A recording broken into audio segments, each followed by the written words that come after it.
and touch the sound of silence. And in the naked light I saw 10,000 people maybe,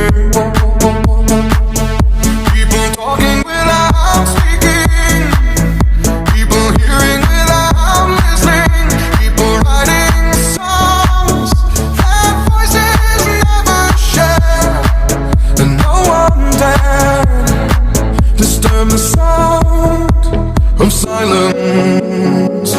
Fool said, you do not know.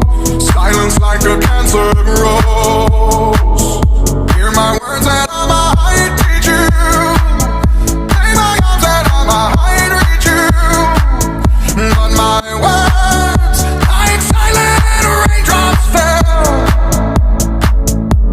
and echoed in the wells of silence.